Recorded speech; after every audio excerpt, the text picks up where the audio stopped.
Bom, o professor Mário Sérgio Cortella e o professor Leandro Carnal estão lançando o livro mais recente, Viver Aqui Se Destina, pela editora Papiros. Eu mostro já a capa para vocês aqui, ó, bonitinho, aqui apareceu. Cortella, o próprio título do livro, Viver Aqui Se Destina, implica aí na crença de um destino. Você acredita num destino? É reconfortante acreditar num destino? Não, eu não tenho essa crença, mas é uma crença que é muito comum, né, no conjunto das pessoas na humanidade e na história.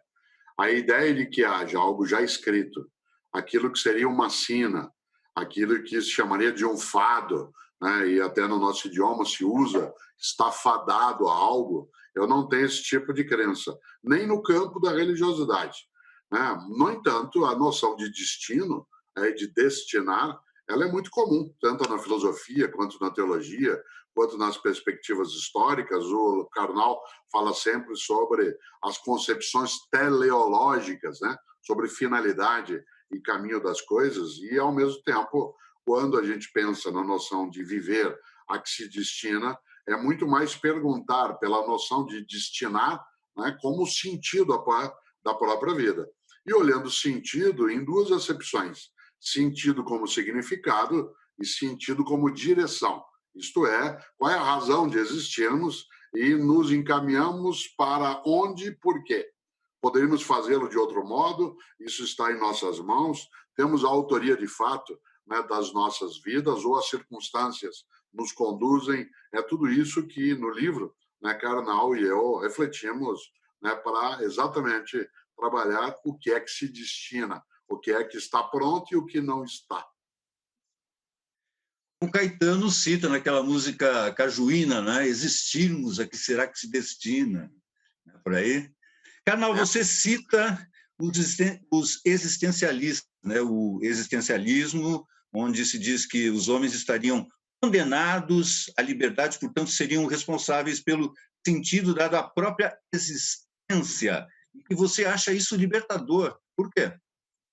Bem, várias vezes acusaram Sartre de ser alguém que diz que nós não temos nenhum limite. Voltamos àquela ideia que ele usa no texto Existencialismo e Humanismo, retirada dos irmãos Karamazov, do Dostoiévski, né? Se Deus não existe, então tudo é permitido, falando do assassinato do pai dos irmãos. Na verdade, uma vez Sartre diz que somos livres, como Picasso é livre para compor a sua imagem, uma metáfora que o próprio Sartre utilizou, nós estamos condenados à liberdade porque não existe uma mente que conheça tudo antes de nós, estabeleça um destino. Essa liberdade não quer dizer que eu seja onipotente, apenas que os parâmetros de ação são definidos por mim.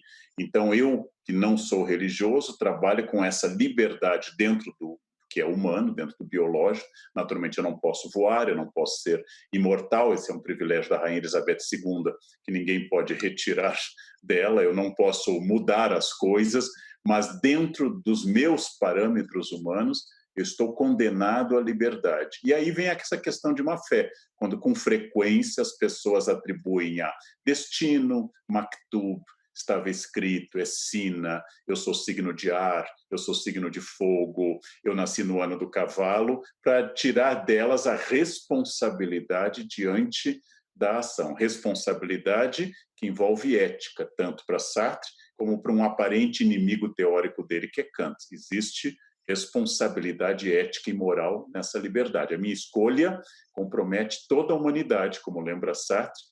A minha escolha é uma parte importante da minha liberdade, mas não é uma escolha amoral ou aética. Stella, você começa a discussão do livro falando sobre quando o pai ou a mãe chama a atenção do filho e o filho incomodado disse: "Mas eu não pedi para nascer". Que história é essa? essa é uma resposta muito comum. Eu acho que todas as pessoas, em algum momento da vida, se não dissermos, pensamos nisso, em qualquer idade. Embora seja mais comum, né, quando crianças, ao sermos induzidos, orientados ou ordenados a praticar algo, dizemos: eu não pedi para nascer, essa vida que aqui está não me agrada. E aí, talvez, como a gente diz no livro, o pai responda: mas nem eu pedi. E aí o avô, o bisavô, o trisavô, o tetravô, seja o que for, todos dirão: mas eu também não. Isto é, nós somos colocados numa circunstância.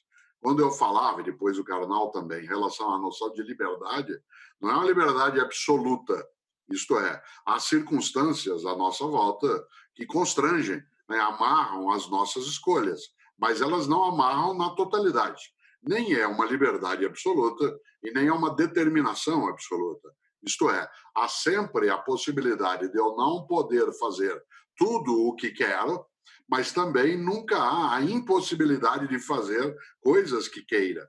Né? Nesse sentido, é exatamente nessas vasas, né, nessas passagens, né, aquilo que no Rio Grande do Sul se chamaria de picada, né, aquilo que permite, de alguma maneira, que a gente transite, né, dentro do Grande Sertão pelas veredas. Se a gente transita dentro do Grande Sertão pelas veredas, é sinal de que nós somos capazes de alguma coisa. Não somos de tudo. Nós somos autores da nossa trajetória, da nossa escolha, mas nós não temos a liberdade absoluta de fazer, primeiro, né, porque não somos sozinhos.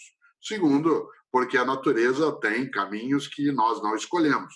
Né? Terceiro, que a nossa limitação também ela se dá, né, quando estamos isolados. Nesse sentido, né, eu dizer eu não pedi para nascer é apenas, né, um argumento que não fará com que se chegue a outro lugar. Serve só como explicação, mas não chega a ser uma justificativa.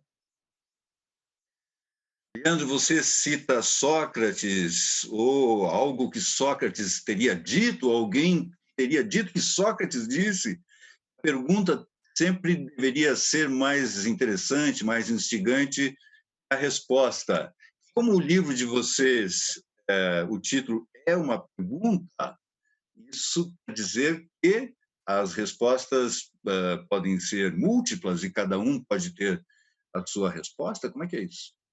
No sentido de que a filosofia é uma arte de ensinar a perguntar, mais do que uma arte de responder, no sentido que a dúvida metódica colocada por Descartes, no sentido como o professor Cortella consagrou, como uma idiosincrasia muito imagética e muito feliz de colocar frases de muitos pensadores e colocar a pequena palavra será logo após a todas as frases, eu acho que é muito importante esse ceticismo de construir sua própria lógica, que o próprio Sócrates defende através de um método filosófico. Né? Então, eu não tenho uma resposta absoluta. As respostas absolutas, elas pertencem ao campo da teologia.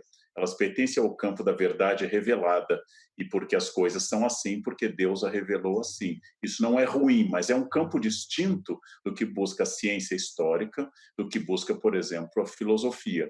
Então, eu preciso de evidências para chegar a uma resposta. E aí, usando a definição de Einstein de ciência, o estado atual dos nossos erros, a história e a filosofia não são o ponto mais alto da reflexão humana, são o ponto atual das nossas concepções, através de métodos verificáveis, e como tal, a resposta que eu dou hoje sobre o sentido da existência não será a resposta dos meus netos e não foi a resposta dos meus ancestrais. Então, isso é muito. Você, Cunha, aos 18 anos, não imaginava que estaria hoje em São Paulo nos entrevistando. A sua vida não dirigiu para esse ponto. A sua vida é uma soma entre, se usar Maquiavel, fortuna e virtude, entre suas escolhas e habilidades e o que aconteceu na sua vida. Sua vida já deu mais de uma guinada, como a minha já deu, como a do meu amigo Cortella também já demos várias guinadas. Agora, essas guinadas não são alheias à minha vontade. Eu sou mais do que um animal, no sentido da escolha. Eu sou um animal que é capaz de suicídio, que, segundo o literato Camus, talvez seja o único grande problema filosófico, ou seja, eu posso encerrar minha existência. Eu sou aquilo que se pode definir como o mais livre de todos os seres do planeta, diferente das abelhas, das formigas ou dos leões. Um leão nunca será vegano, por exemplo, não pode acordar decidindo apenas em comer, por exemplo, capim. Ele não pode, não tem condições biológicas para isso. Eu sou acima de um leão na liberdade e abaixo da construção de um Deus onipotente. Então, mais do que impotente e menos do que onipotente. Uma amiga em comum minha e do Cortella, a Monja Cohen, diz que nós temos 5% de liberdade, talvez. O que já é bastante, porque nos torna mais livres do que a abelha operária, que nunca amanhecerá republicana, por exemplo, nunca vai querer derrubar a rainha, ou fazer greve, ou entrar em crise. Né? Então, 5% de liberdade, se está certo esse número da Monja Coin, já é bem mais do que a média de tudo. E isso nos torna o ser mais livre que existe nesse momento no planeta Terra. Cunha, aliás, o Karnal menciona a monja e ele tem um livro com ela chamado O Inferno Somos Nós, né, fazendo aí uma aliteração até daquilo que o grande Sartre, pelo Karnal mencionado, fez um dia. E eu tenho um com ela, né, chamado, né, a ideia de Nem Anjos Nem Demônios. O livro meu com ela se chama Nem Anjos Nem Demônios e o do Karnal, O Inferno, né, Somos Nós. Isto é, a ideia, de um lado, como é no caso do título e da conversa entre Karnal e a monja, né, de que a gente não tem de procurar fora aquilo que também constrói em nós, né, a infernização, né, do nosso cotidiano. Nem procurar necessariamente em forças metafísicas aleatórias, antecedentes e, né, consequentes em vários momentos a nós. E, por outro lado, também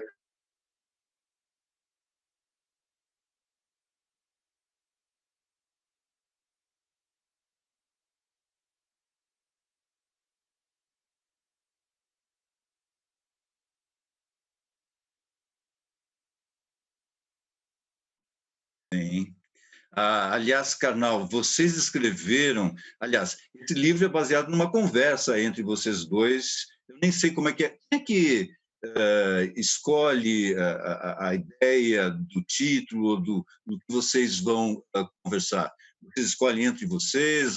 Alguém da editora diz, vocês poderiam conversar sobre isso. Como é que é feito isso?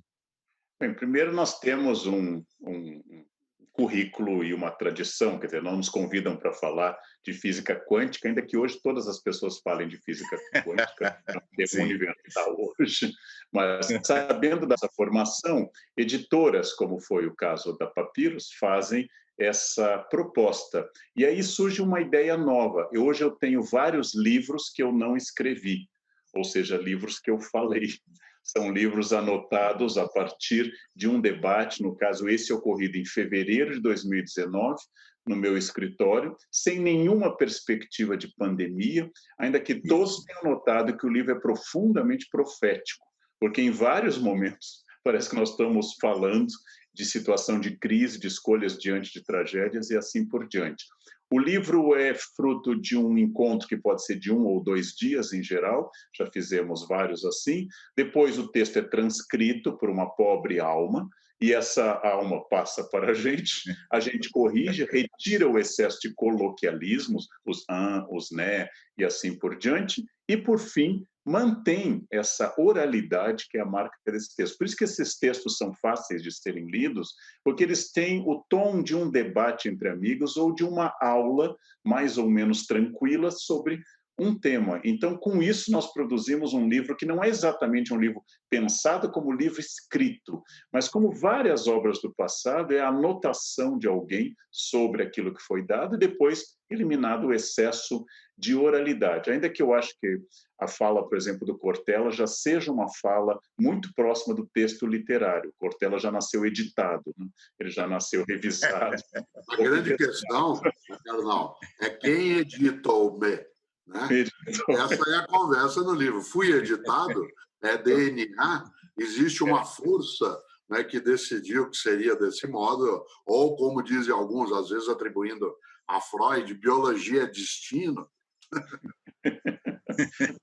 Acho que a ideia boa é que nós nos irritamos, às vezes, quando nos dizem isso, Cortella, porque pressupõe assim, nossa, você tem facilidade para falar. Eu nasci assim. Quando eu nasci em São Leopoldo, em fevereiro de 63, saí já do hospital declamando Quintiliano, Cícero e assim por diante. Foi um dom da natureza.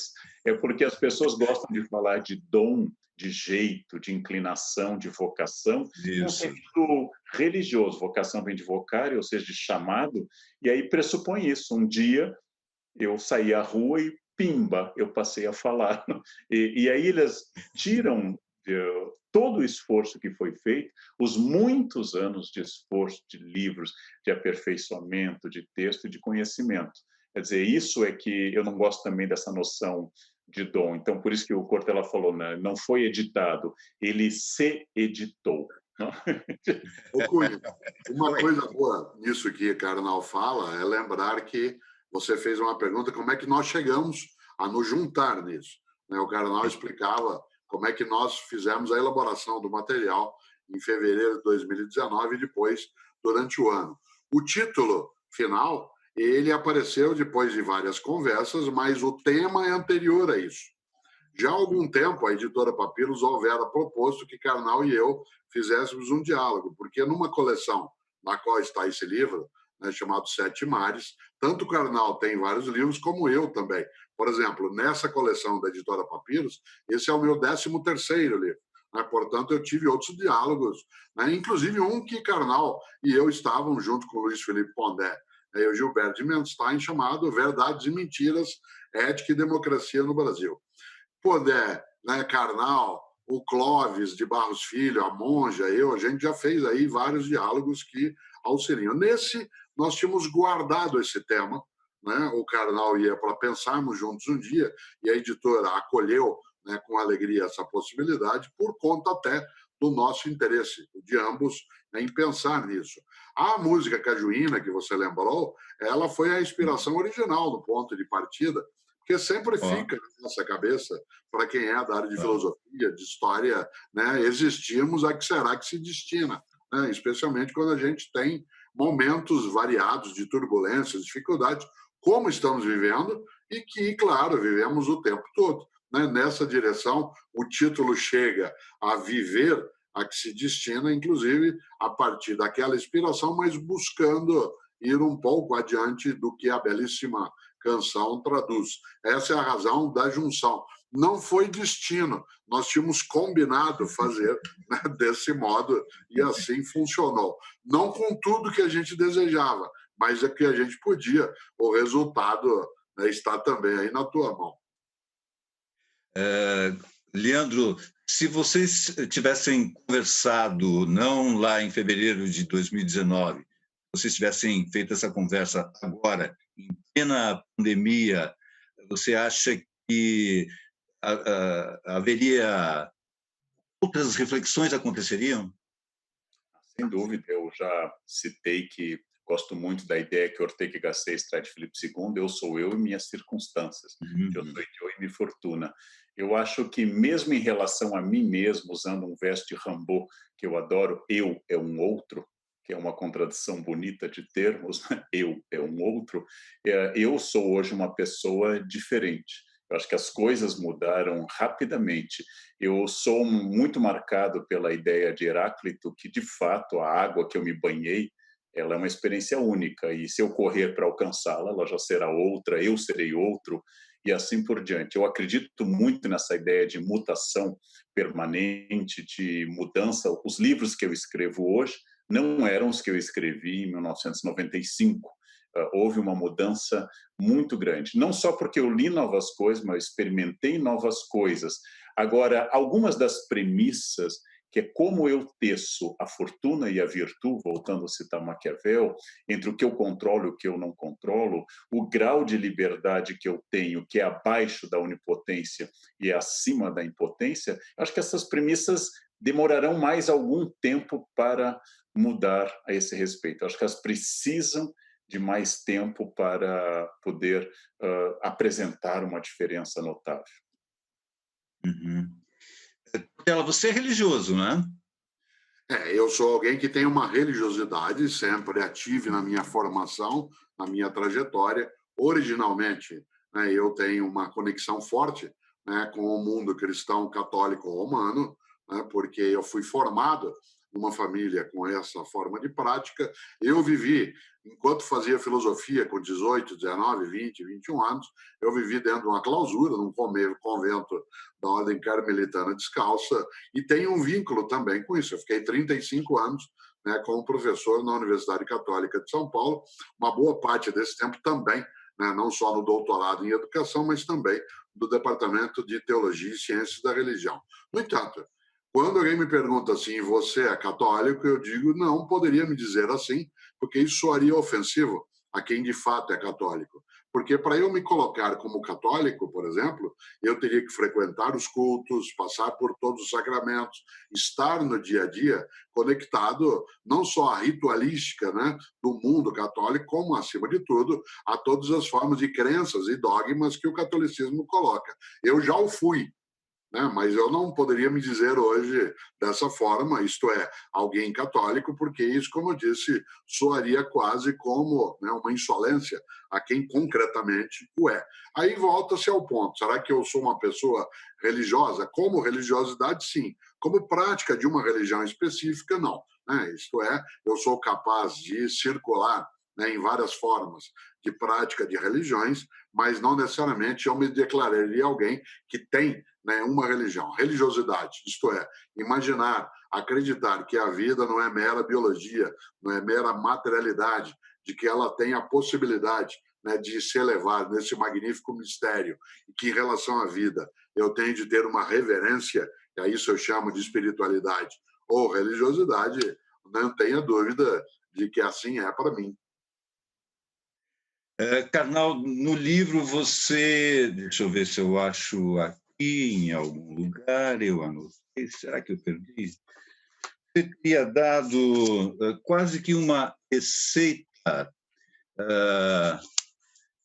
dentro do seu estilo, evidentemente, uma receita para uma possibilidade de fazer sucesso, tipo estudar línguas, ser sistemático, evitar vícios, buscar bons exemplos, desenvolver possibilidades que levem a outras novas possibilidades e não a becos sem saídas. Mas você mesmo disse que um historiador acha que o sucesso é exótico, não é? Exótico exatamente o que, Cunha? Se eu acho exótico a receita ou se eu me acho exótico? O sucesso, não, o sucesso é exótico, porque, por exemplo, Mozart não fez sucesso em vida, Van Gogh não fez sucesso em vida, Spinoza, coitado, também, não. Você sabe que Historiador, o sucesso ele seria exótico. se você pegasse os 10 maiores filósofos de uma época, é provável, por exemplo, século XVII, é provável que não coincidiria com os nossos 10 maiores filósofos do século XVII de hoje, porque algumas pessoas, 17, 18, viveram muito fora do sistema e foram redescobertos depois. Lembrando que Bach morreu em 1750 e até Mendelssohn redescobriu no século XIX, Bach era considerado um mestre do passado e ultrapassado, completamente ultrapassado.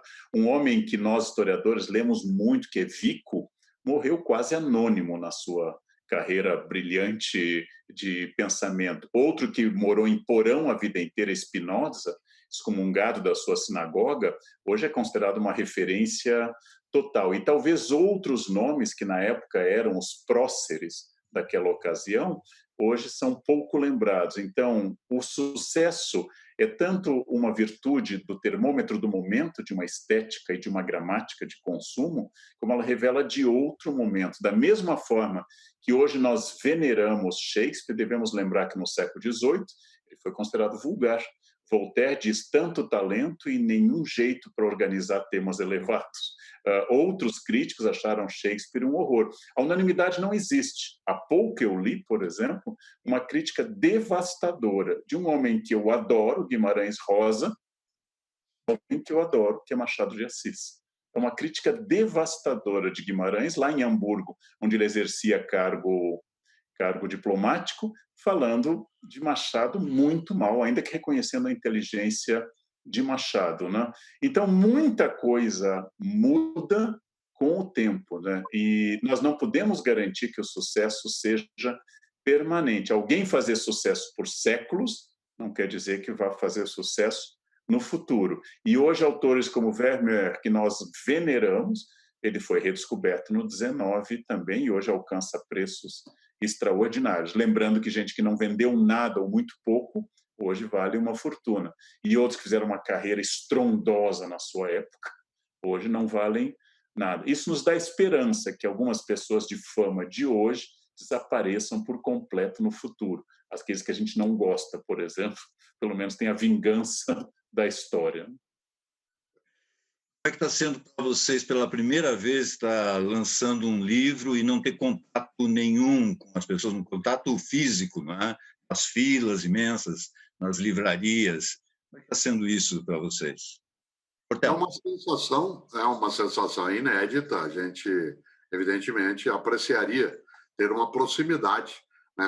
Eu estou há bastante tempo já retirado no distanciamento, por função, inclusive, né, de ser grupo de risco, mas, acima de tudo, porque é necessário para a minha proteção e de outras pessoas que comigo convivam, né, na minha existência. Nesse sentido, né, não poder ter contato com eventuais leitores que conosco sempre vêm, né, aos lançamentos, aos momentos, aos movimentos, é uma sensação que ela não é agradável, ela é só necessária, né? Neste momento, é preciso que assim seja, mas eu não tenho a perspectiva de que a gente vá, por exemplo, numa situação pós-pandêmica, retomar do mesmo modo. Inclusive porque, por um bom tempo, ficaremos ainda tateando em relação a modos de contato, de convivência mais próxima. Eu mesmo, um pouquinho antes, né, do aparecimento também da declaração da pandemia como pandemia, e ainda que a gente não tivesse no Brasil nenhum caso mais específico, um lançamento de livro meu que aconteceu 3 semanas antes, né, do primeiro caso aqui no Brasil, eu já houvera, por conta até, né, de imaginar da circulação possível, né, do vírus que aparecia no Oriente em larga escala pelos nossos meios de comunicação, especialmente avião, já pedia, né, para as pessoas que, né, não, naquele momento, né, não me abraçassem, ou eu não beijaria, ou eu não daria a mão. As fotos ficavam um pouco estranhas, mas isso até, de uma certa maneira, né, é o de menos numa situação como essa, mas não para o autor. Se pode dizer assim, bom, isso é o de menos, mas não para o autor. Eu sinto falta, assim, né, desse modo de olhar para a pessoa. Eu, inclusive, Carnal também. A gente não aprecia tanto que, quando vai fazer uma sessão de autógrafos, é muito comum que a livraria, onde está sendo o evento, por exemplo, que ela coloque o nome da pessoa e a gente apenas assina ou registra. Eu gosto de perguntar para a pessoa o nome dela, em vez de encontrar no meio do livro, né, o nome já, só para eu copiar. Porque é bom alguém poder dizer o seu próprio nome, né? E eu gosto de olhar para a pessoa, né, enquanto ela faz isso. Mas, embora, né, seja algo até secundário, face a toda a dificuldade que se tem, eu sinto falta disso, sim. Você sente falta disso também? E você, Arnaldo, diante dessa possibilidade, a gente não sabe até quando essa pandemia vai, essa possibilidade de vocês terem que levar a vida de vocês, inclusive fazendo palestras online, isso causa estranhamento, é incômodo? Acho que toda mudança ela vai causar melancolia. Quando surgiu a caneta esferográfica, várias pessoas fizeram sua declaração de amor a tinteiro, como a tinteiro havia substituído a pena e outras formas de escrita, não? Eu vejo assim um novo normal, um normal em que eu não posso, por exemplo, estar em um lançamento, eu não posso fazer uma palestra presencial, que é a palestra que, no fundo, eu, o professor Cortella e vários outros nos acostumamos a olhar para as pessoas, medir a reação às palavras e reagir de acordo com o público, que afinal tem que haver essa simbiose. Mas, em outra ocasião, por exemplo, eu jamais veria o seu amor a Tarantino atrás de você, ou a perspectiva neoclássica do Cortella atrás dele, ou o fato de que eu estou sempre viajando pelo mundo das imagens atrás de mim. Então, existem ganhos e perdas, né? Eu sou muito adaptado a uma vida recolhida. Se eu tivesse que me trancar aqui e a comida fosse passada debaixo da mesa e os livros fossem infinitos, eu pudesse ficar bebendo vinho, tocando piano e lendo, eu passaria o resto da minha existência relativamente feliz. Eu gosto muito de um lançamento, mas nossos lançamentos, como eu já participei, por exemplo, de um lançamento do professor Cortella e da Monja, tem filas de 6 horas. Né? Tem gente dando a volta ali na Livraria Cultura, dando a volta na Augusta, chegando, serpenteando em torno do lançamento. Então, de fato, as 500 primeiras pessoas são muito interessantes. As 500 seguintes são médias. A partir daí, eu acho que a gente se inclina mais a um pouco da repetição. É um desafio, a gente tenta, né? A gente tenta lançar um olhar amigo, uma conversa simpática, porque, afinal, quem está ali na fila 4 horas não quer um tratamento padrão, nem um tratamento frio, porque fez um sacrifício por afeto. a nós. Mas cansa a mão, cansam as costas, cansa tudo, mas é muito gratificante ver gente que pega um ônibus e vem da periferia de São Paulo, vai para uma fila, fica horas, compra um livro que você vê que será um gasto para aquele orçamento e acha aquilo muito válido. Eu acho que a nossa missão nos excede, inclusive. Eu acho que a missão de escrever e ensinar, ela excede a personagem Leandro. Quer dizer, o que eu faço é maior do que eu sou, fazendo uma distinção que daria um debate filosófico bom. Tá, acabou nosso tempo mesmo. Obrigado, Karnal. Obrigado, Cortella. Sempre é uma delícia conversar com vocês. Muito sucesso, muitos outros livros, e espero que a gente passe bem, né, essa pandemia aí, a gente volte a se encontrar fisicamente para poder se abraçar. Tá bom? Muito obrigado. Obrigado, abraço. Até logo.